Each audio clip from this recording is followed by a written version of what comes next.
프랑스의 인기 예능 TV 프로그램이 있습니다. 2005년부터 20년 동안 지금까지 방영하고 있는 프로그램인데요.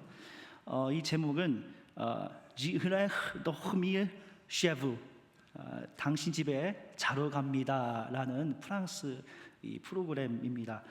이 프로그램의 취지는 이 촬영자 이름이 앙투안 드 막심이라는 사람이 있는데 여러 나라에 혼자 여행을 떠나서 촬영을 합니다. 근데 단순히 도시를 방문하는 것이 아니라 시골 외지에 가서 거기에 가서 예를 들어서 한국에 가서 한국말을 하는 것이 아니라 프랑스 말로 그냥 가서 몸짓 발짓을 하면서 하룻밤을 재워달라고 하는 그런 프로그램입니다. 특히 이 영상이 가장 큰 화제가 된 것은 2011년도에 한국을 촬영하러 왔었습니다. 그래서 한국의 시골 외지에 갔었는데 어르신들이 모였는데 어르신들이 믹스 커피를 진하게 타주셨는데 안투안 그 주인공은 마시면서 너무 맛있다고 이야기를 하고 있고요. 또 마을 회관을 갔는데 앙투안은 이 마을 회관이 이 카페라고 생각을 했습니다. 스타벅스 같은 어르신들이 모여 있는데 온나무를 다 이렇게 잘라갖고 안주를 이렇게 하시는데 어르신들이 이 앙투안을 정성껏 대접하는 이 장면을 묘사를 했습니다. 요즘 우리가 K-팝, K-컬처라고 해서 많이 우리가 전 세계에 우리 K-문화를 알리고 있는데 아마 2011년도는 그렇게까지 파장이 있지 않았을 것입니다. 그런데 앙투안이 했던 그 프로그램이 인하여서 한국에 대한 아주 좋은 인상을 갖게 되었습니다. 이 영상 이후에 그가 가진 인터뷰에서 인터뷰를 들으면서 아주 인상 깊은 말이 있습니다. 무언가를 많이 소유한 자들은 자신의 값비싼 것들을 유지하기 위해 외부인을 선뜻 받아들이지 않습니다. 그러나 마음이 넉넉한 자들, 자신이 소유한 것이 잃어버려도 괜찮다는 자들은 어느 나라 어디에든 마음이 열려 있습니다. 신기하게도 그가 방문한 여러 국가에서 그를 외면한 자들이 별로 없었습니다. 흔쾌히 받아들이고 자기 집에서 재울 수 있는 아주 넉넉한 마음이 있었다는 것이지요. 손님으로 집에 방문을 했지만 집주인은 낯선 일을 통하여 배우는 새로운 문화를 경험하게 되었고 손님은 그 나라의 정을 경험하는 이 내용은 많은 이들에게 큰 공감대를 형성하였습니다. 저 또한 앙뚜안과 동일한 경험이 있습니다. 제 고향은 전라북도 이산시 춘포면 오살리 문덕 오산교회 시골 외지인데요. 저희 그 마을에 이 부락이라고 합니다. 오산부락, 광동부락 이렇게 부락이 나눠져 있는데 그 시골에서 있는 그 분들의 특징이 뭐냐면 정이 많습니다. 어느 날 제가 우리 교인들 중에 한 분께서 저희를 초대를 하셔서 제가 방문을 했는데 얼마나 지극정성 이렇게 대접을 하는지 닭백숙을 가지고 왔는데 그 닭을 다 일일이 해체해서 정성껏 대접을 하는데 정말 맛있었습니다. 그때 그 기억은 잊을 수가 없습니다. 마치 제가 가족의 한 일원이 되었던 것 같은 그런 느낌입니다. 우리 연세대학교에도 마찬가지라고 생각을 합니다. 외부에 낯선 분들이 왔을 때에 가족처럼 정성껏 환대하실 때에 그 환대의 기쁨은 서로 주고받으면서 공감대를 형성할 수 있다는 것이지요. 오늘 말씀의 제목은 환대의 축복입니다. 오늘 말씀은 두 본문을 가지고 집중적으로 말씀을 증거하고자 합니다. 구약 성서에서는 창세기 18장 1절에서 10절까지의 상반절 말씀이고 신약 성서의 말씀은 누가복음서 10장 38에서 42절까지의 말씀을 가지고 각 본문에 등장하는 아브라함과 그다음에 예수 그리스도를 환대하는 마르다와 마리아의 이 내용을 통해 우리가 배울 수 있는 교훈을 찾고자 합니다. 이 두 내용에서 우리가 분명하게 배울 수 있는 것이 있습니다. 그것은 환대는 단순히 손님을 대접하는 데서 끝나는 것이 아니라는 겁니다. 환대는 서로 다른 인격체가 만나서 서로에게 주님의 사랑을 전하는 과정이고 이 과정을 통해 궁극적으로는 하늘의 축복을 경험할 수 있다는 것입니다. 사랑하는 교우 여러분, 연세대학교에 오는 모든 사람들이 들어와도 복을 받고 나가도 복을 받고 서로 환담을 통하여 하늘의 그 놀라운 축복을 누리는 여러분들이 되기를 간절히 소망합니다. 오늘 말씀의 첫 번째 메시지는 이웃을 환대하는 자에게 하나님의 축복이 임함을 기억해야 할 것입니다. 교육 여러분, 이 환대란 무엇이라고 생각을 하십니까? 단순히 누군가를 친절하게 대하는 것이 환대일까요? 이 환대는 영어로 hospitality입니다. 이 hospitality의 이 기원을 찾아보면 우리가 발음을 들어보면 호스텔, 하스피털, 병원 다 이게 기원이 라틴어와 연결이 되어 있습니다. 그 라틴어 호스페스, HOSPES에서 왔고요. 복수형은 호스피테스에서 왔습니다. 이 병원은 어쩌면 낯선 자와 환자를 보호하고 환대하는 기관이라는 건데, 이 호스페스 라틴어의 뜻은 흥미롭게도 이 주인과 손님, 누군가를 대접하는 자 그리고 게스트로 오는 자들 두 가지 의미가 담고 있다는 겁니다. 호스페스 안에. 즉 환대는 단순히 친절을 베푸는 그 주인을 초점을 맡은 것이 아니라 그 친절을 경험하는 대상인 손님이 경험하는 상호적인 관계를 의미합니다. 그런 점에서 성서는 이 상호적 관계에서 발생하는 환대가 주는 그 축복의 그 기쁨을 우리에게 제시하고 있습니다. 오늘 본문을 이 배경을 살펴보면 창세기 17장을 보면 아브라함이 그의 나이 99살에 이르러 사라를 통해 아들을 받으리라는 하나님의 메시지를 받은 다음에 주어진 내용입니다. 창세기 17장의 아브라함은 그의 노년의 나이에 아들을 받으리라는 메시지에 처음에 그는 의심을 품었습니다. 당연히 그럴 수밖에 없지요. 99살에 아이를 가질 수 있을까? 17장 17절과 18절 말씀을 읽겠습니다. 아브라함은 얼굴을 땅에 대고 엎드려 웃으면서 혼잣말을 하였다. 나이 100살 된 남자가 아들을 낳는다고? 또 90살이나 되는 사라가 아이를 낳을 수 있을까? 아브라함은 하나님께 아뢰었다. 이스마엘이나 하나님께서 주시는 복을 받으면서 살기를 바랍니다. 의심을 하는 겁니다. 전혀 있을 수 없는 일이라고 이야기를 합니다. 이후 아브라함은 이스마엘을 포함하여 모든 가족의 그 종들이 다 할례를 받으면서 이 메시지는 끝이 납니다. 18장 1절 말씀을 천천히 이 문구를 구문을 보면 18장 1절에 아브라함의 심정은 어느 정도 가늠할 수가 있습니다. 장소가 어디로 시작을 합니까? 마물의 상수리 나무로 시작을 합니다. 그리고 이 마물의 상수리 나무가 위치라면 시기가 어떻게 나오냐면 한창 더운 대낮, 지금은 우리가 비가 내려서 날씨가 많이 좋아졌는데 아주 뜨거운 그 한낮에 장막 안으로 들어가지 않았습니다. 어떻게 하고 있습니까? 장막 바깥에 앉아서 있다는 것입니다. 제가 이게 본문이 과연 무엇을 말할까 이제 고민해 보니까 마물의 상수리 나무에서 뭔가 힌트를 얻을 수 있었습니다. 창세기 13장 18절 말씀을 보면 마물의 상수리 나무가 가장 처음 등장합니다. 이 마물에는 다윗의 고향이었던 헤브론이란 지역이 있는데 그 지역의 위쪽에 위치한 지역입니다. 이 마물에라는 상수리 나무의 이 장소가 창세기 13장에서 등장할 때 어떤 배경이냐면 롯이 저 멀리 사해 쪽에 있는 소돔과 고모라를 선택을 했는데 그 선택한 다음에 아브라함이 마물의 상수리 나무에서 하나님의 메시지를 받습니다. 어떤 메시지냐면 너희 자손이 땅의 축복과 자손의 먼지처럼 많아질 것이라는 축복을 받은 장소라는 것입니다. 즉 구체적으로 축복에 대한 내용을 들었던 장소입니다.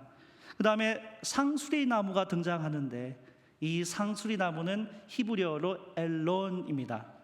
엘론은 가장 높은 자, 지존자를 의미하는데 일부 학자들은 이 상수리 나무를 팔레스타인의 피스타치오 나무와 연결을 하기도 합니다. 가나안 지역에서 이 피스타치오 이 나무는 가장 크고 웅장한 나무입니다. 바로 이 나무에서 하나님의 축복을 처음으로 경험한 겁니다.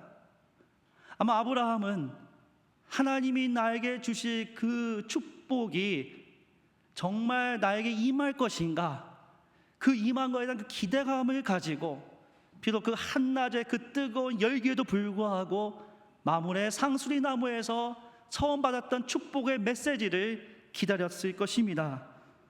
그래서 장막 입구에 앉아있는 아브라함의 모습을 보면 우리는 그가 얼마나 하나님을 만나고자 하는 절실함이 있는지 느낄 수가 있습니다.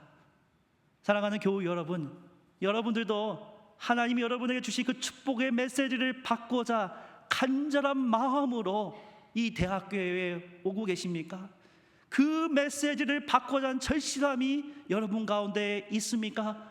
아브라함은 하나님께 받았던 그 축복의 메시지, 하나님이 정말 이루을 것인가에 대한 그 절실함이 있기 때문에 그 태양볕 가운데서도 그가 장막 바깥에서 앉아 있었던 것입니다. 근데 갑자기 아브라함이 눈을 들어보니까 저 멀리 세 사람이 등장을 하고 있습니다. 2절에서는 아브라함이 그들이 어떠한 자들인지 정체를 확인했는지에 대한 내용이 나와 있지 않습니다.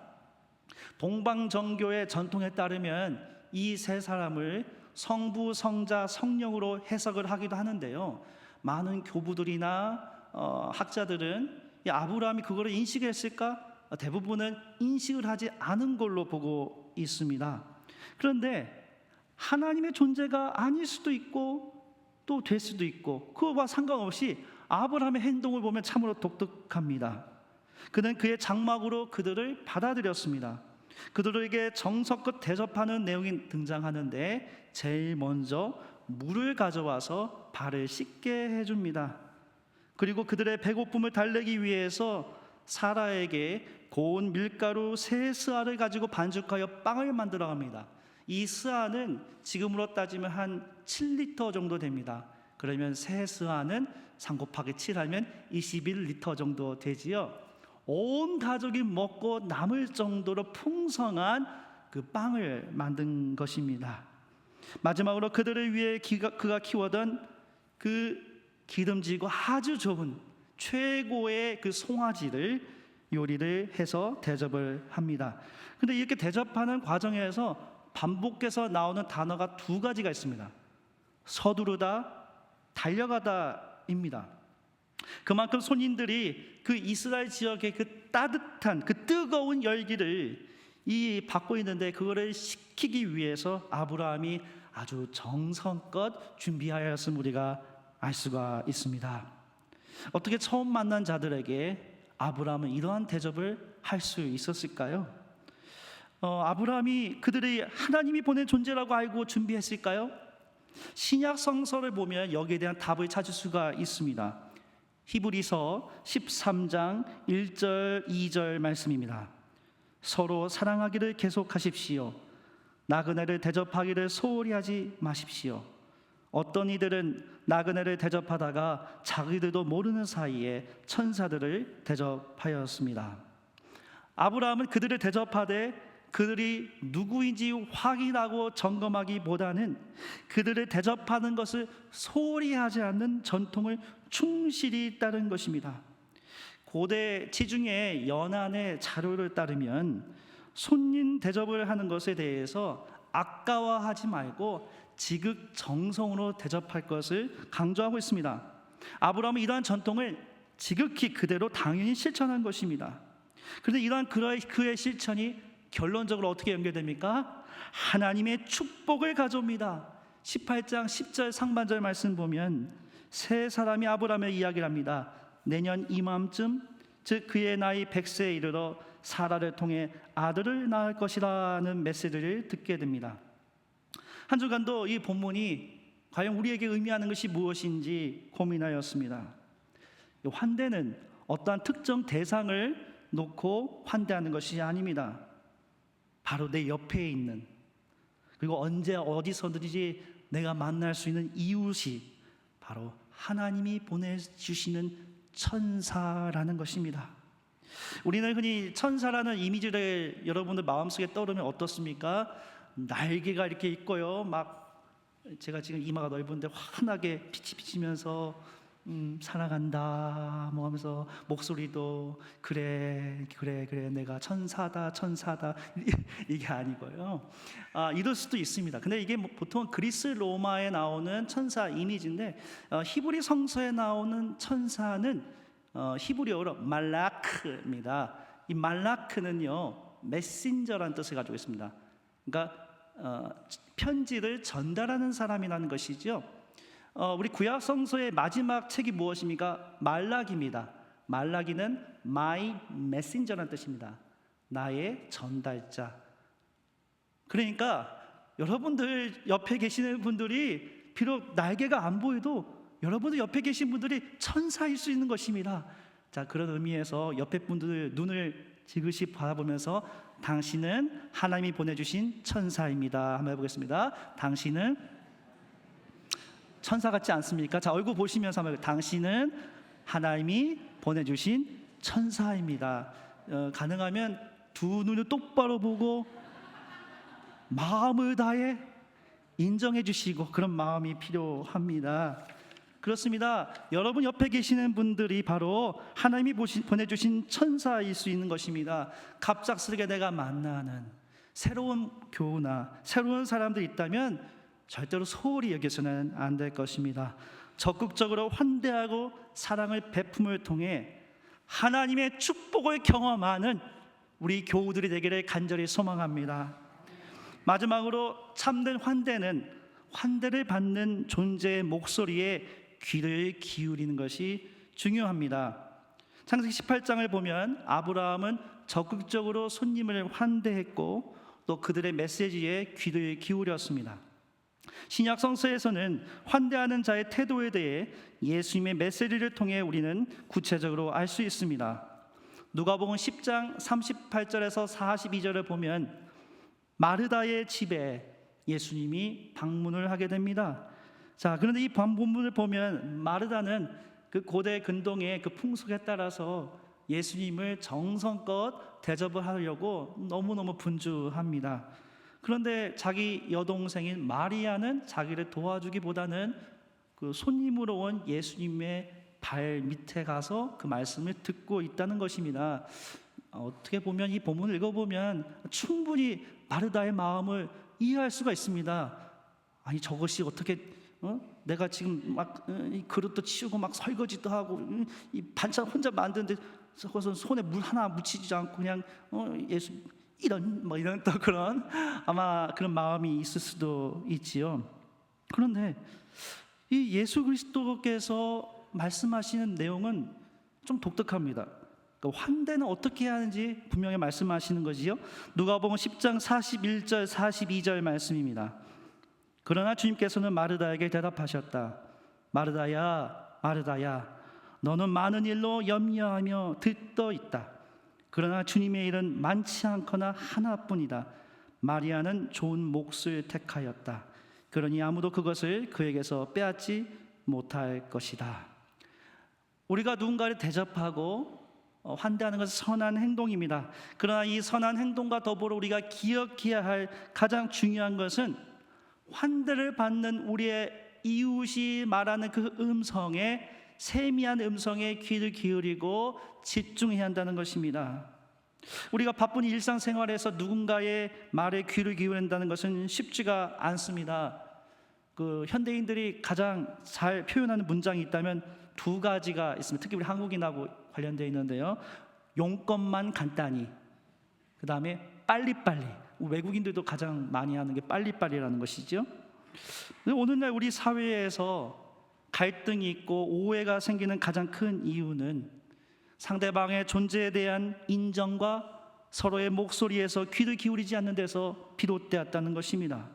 그러나 때로는 나의 이웃의 목소리에 귀를 기울이고 눈을 마주치면서 정성 어린 태도를 가지고 그의 음성에, 그녀의 음성에 귀를 기울이는 태도가 있어야 한다는 것입니다. 왜냐하면 그들을 통해 전해지는 메시지가 살아 역사하시는 예수 그리스도의 메시지가 될 수 있다는 것입니다. 아무리 현대인이 개인주의가 강하고 각자의 영역을 지키는 것이 중요하다고 하지만 아이러니컬하도 현대인은 관계를 통한 영적 회복을 간절히 원하고 있습니다. 그래서 누군가가 자기의 이야기를 듣고 공감할 때에 우리는 힘을 얻게 됩니다. 저 또한 그렇습니다. 제가 가장 좋아하는 저의 베스트 프렌드는 항상 어떻게 이야기를 하냐면, 그래 그렇구나, 얼마나 힘들었을까. 절대로 저한테 조언을 하지 않습니다. 그래 그렇구나. 그런 음성을 들으면서 많은 힘을 얻게 됩니다. 하버드 대학교 교수였던 헨리 나우엔의 돌봄의 영성이라는 책이 있습니다. 그는 자신의 생의 마지막 10년을 캐나다 라르시 데이브레이크 공동체에서 발달 장애인들과 함께 생활한 경험을 바탕으로 돌봄의 영성을 강조하였습니다. 그는 이 책에서 우리가 돌봄을 주고 받을 때 비로소 우리가 인간다워짐을 강조하였습니다. 돌봄은 돌보는 사람과 돌봄은 받는 사람, 양쪽 다 사랑 안에서 자라가는 소명이며 양쪽 다 내적 치유와 해방과 변화를 경험한다는 것을 강조하고 있습니다. 대학교 1학년 때에 청년들과 함께 이 익산의 한 고아원에 봉사하러 간 기억이 있습니다. 우리는 한 달 동안 만난 이 간식거리를 준비하고 열심히 율동을 이제 또 나름대로 준비를 했습니다. 그래서 고아원을 섬기려고 했지요. 그래서 이제 한 달이 지나고 나서 당일 청년들과 함께 고아원에 도착을 했는데, 도착하자마자 이 특유의 이 악취와 냄새를 느낄 때에 좀 불편했습니다. 어떻게 내가 이곳에서 예수 그리스도의 사랑을 전할 수가 있을까? 그런데 도착하자마자 한 아이가 달려오는 것을 지금도 기억합니다. 이 소년대 한 13살 정도 되는 소녀가 막 달려오면서 감사해요, 사랑합니다 하는 겁니다. 사실 이 소녀는 아픔이 있었습니다. 부모님이 어렸을 때 한 3살 정도의 이 버린 이 여인이었습니다. 그런데 이 고아원에서 있으면서 외부 손님들이 오고 그 환대하는 과정에서 그녀가 사랑을 느끼게 경험한다는 것이죠. 열심히 음식을 봉사하고 찬양으로 섬기고 난 다음에 그녀가 고백했던 내용을 잊을 수가 없습니다. 하나님은 사랑이에요. 하나님이 우리를 많이 사랑해요. 하나님은 사랑입니다. 그러면서 저희가 떠날 때 하염없이 눈물을 흘리는 것을 아직도 기억하고 있습니다. 사랑하는 교우 여러분, 우리는 사랑이 매우 결핍된 사회에 살고 있습니다. 서로를 섬기기보다는 서로를 증오하는 시대에 살고 있습니다. 이런 시대에 우리는 예수 그리스도의 참된 제자로서 아브라함이 새 천사를 섬기듯 마음을 다해 우리의 이웃을 섬겨야 할 것입니다. 그리고 우리 주변에 있는 자들의 목소리에 귀를 기울여서 그들의 존재를 이해하고 그들을 위해 기도하고 공감하는 자들이 되어야 할 것입니다. 이러한 우리의 환대의 자리에, 우리 대학교 위에 주님이 축복하시고 함께 하십니다. 오늘 말씀을 생각하며 잠시 조용히 묵상하며 기도하겠습니다.